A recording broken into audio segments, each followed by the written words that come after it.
अपहरण मामले में एक सजा का ऐलान हो गया है और बाकी मुकदमे का ट्रायल अभी भी जारी है। और जिस तरीके से योगी सरकार ने कमिटमेंट किया था, योगी सरकार मुख्यमंत्री योगी आदित्यनाथ माला जी, जिस चीज का इंतजार था आपको, अब अतीक अहमद को आजीवन कारावास की सजा सुनाई गई है, क्या कहेंगे? देखिए बेटा, हम पहले भी कह रहे थे कि मेरे बेटे को 18 साल हो गया। पहले 2 साल राज्यपाल का लड़े, उनका अपहरण किया इसने। अपहरण में 3 दिन इसने कैद करके रखा अपने घर में, कार्यालय में। उसी वक्त ही मरवा डालता, लेकिन उस समय उसके साथ के कॉलेज के लड़के और सब काफी चिल्लाने, इसने जिंदा छोड़ दिया। लेकिन मेरा बेटा लड़ाई लड़ता चला आया शेर की तरह। आज तक अतीक से किसी ने आंख नहीं मिलाया, चाहे जितना भी इसके नाम से केस हो, लेकिन मेरा बेटा शेर की तरह लड़ा। अपने फैसले का इंतजार करते लास्ट में उसका पूरा मामला तय हो गया था, खत्म हो गया। उसको ये उम्मीद थी कि अब मेरा फैसला फुर्सत, इसको सजा मिलेगी। तब मेरे बेटे को इसने 16-17 साल बाद मर्डर करा दिया। ये फैसला जो आज अदालत से मिली है, उस पर मुझे पूर्ण विश्वास था और मिला। लेकिन ये उसका अपहरण केस का है। उसके बाद मेरे बेटे का अपहरण न सुनने दिया न देखने दिया, उसका मर्डर हो गया। तो अब मेरा यही निवेदन है कि अपहरण केस में इसको आजीवन कारावास हुआ है, लेकिन बाद में मेरे बेटे का मर्डर हुआ। मेरा बेटा कलम की लड़ाई लड़ता था, बम गोली की नहीं लड़ता था। इसलिए कलम की लड़ाई को उल्लंघन करके काले कोट खाकी वर्दी की बेइज्जती कर दी।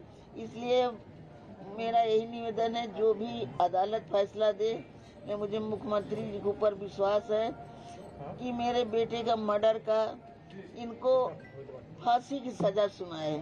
ये तो मेरे बेटे का अपहरण का केस था, लेकिन मेरे बेटे का मर्डर हो गया। साथ में 2 मेरे उनके सुरक्षा कर्मी थे।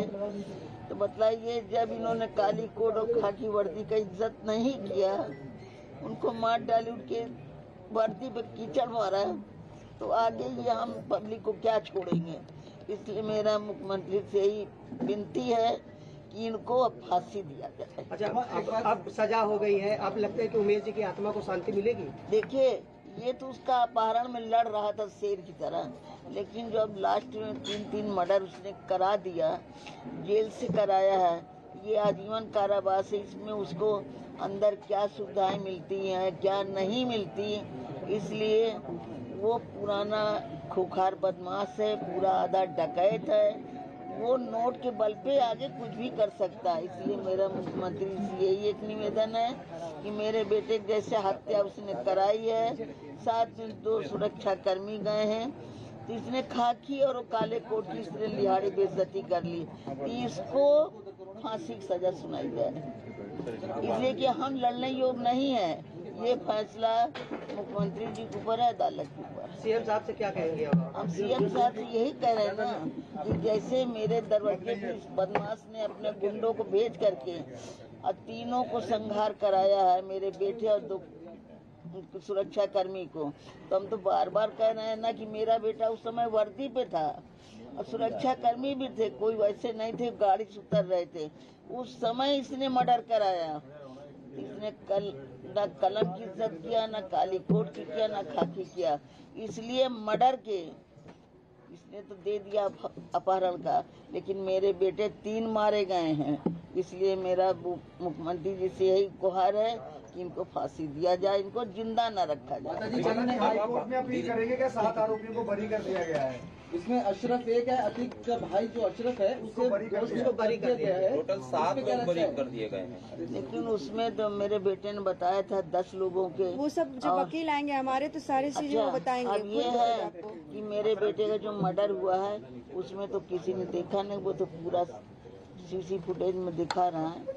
अब उस पर जो भी निर्णय ले अदालत या मुख्यमंत्री जी जो भी निर्णय ले, वो तो सीसी कैमरे में पूरा कैद है। आप फांसी की मांग कर रहे थे, लेकिन उम्र कैद की सजा दी गई है, तो क्या आपको डर बना रहेगा आपके मन के अंदर, जैसा कि आप पहले भी बता रहे थे? हमने क्या कहा बेटा कि देखिए, उसको आजीवन कारावास दिया, लेकिन ये जेल के अंदर उसको पूरी सुविधाएं मिलती है।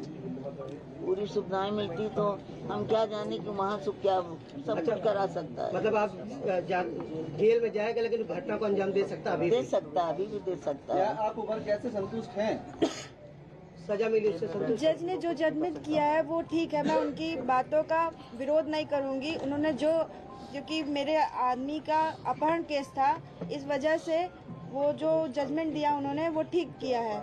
लेकिन मैं अब जो है माननीय मुख्यमंत्री जी से निवेदन करूंगी, क्योंकि वो मेरे पिता समान है, मैं अकेले हूँ, मेरे साथ कोई लड़ने वाला नहीं है। मैं उन्हीं से याचना करूंगी कि उस आदमी को, उसके पूरे परिवार को, चाहे अतीक हो, चाहे अशरफ हो, चाहे उसका लड़का हो, चाहे कोई भी हो, जब तक उनको खत्म नहीं किया जाएगा तब तक ये आतंक चलता रहेगा। एक सवाल हो रहा है, ये किडनैपिंग वाला मामला था और इसमें जो अतीक का भाई अशरफ है वो भी आरोपी था, लेकिन वो दोष नीचे से उस मामले को लेकर आप क्या कहेंगी? क्योंकि इसमें दोनों पे एक ही धारा की तहत केस दर्ज किया गया था, लेकिन अशरफ दोष मुक्त हुआ। मेरे वकील आ करके इसका जजमेंट बताएंगे कि क्या उस अशरफ के साथ क्या हुआ है, क्या नहीं हुआ है, ये मुझे जानकारी नहीं है। ठीक, आगे वाली कोर्ट में भी अपील करने की बात सामने आएगी? हाँ बिल्कुल आएगी। High court? जी बिल्कुल, मैं अपने आदमी का जो इन्होंने हत्या कराया है, मैं इसके आगे भी इसके सिलसिले को करूंगी, जरूर करूंगी।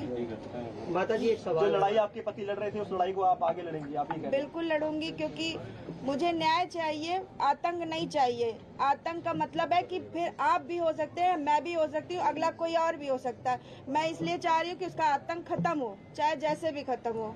अब आपको अपने परिवार के ऊपर भी चिंता है, कहीं जिस तरह से आपके पति का मर्डर कराया, कहीं आपके ऊपर, आपके घर वालों के ऊपर हमला ना हो? जी बिल्कुल हो सकता है, इसीलिए तो मैं कह रही हूँ ना कि जड़ से खत्म करना जरूरी है। ये आदमी रहना नहीं चाहिए, चाहे जैसे भी है। न्यायपालिका ने न्याय दिया है, मैं उनके न्याय का सम्मान करती हूँ, और लेकिन मैं इस मुख्यमंत्री जी से निवेदन करूंगी कि इन्हें चाहे जैसे भी हो, इनको कारावास दिया गया है, नहीं मिलते हैं, ये कारावास में भी घटना कर सकते हैं। इस वजह से मैं ये चाहूंगी कि मुख्यमंत्री जी इन्हें खत्म करें, चाहे जो जाए। ये नहीं रहना चाहिए, अशरफ अतीक अहमद नहीं रहना चाहिए, चाहे जैसे भी हो। गाड़ी पलटवाने की मांग कर रही हैं आप? मैं गाड़ी पलटने की मांग नहीं कर रही हूँ, मैं चाहे ये कह रही हूँ कि वो चाहे दंड जैसे भी दे, जिस तरह से देना चाहे, वो उनके ऊपर है, और मैं फांसी की ही मांग करूंगी उनसे। फांसी तो कोर्ट देगा? कोर्ट देगा, सरकार देगी, जो भी होगा जजमेंट यही सब है, न्यायपालिका हो चाहे शासन प्रशासन हो। बस ठीक थैंक यू। अब ये करने हम लोग एक एक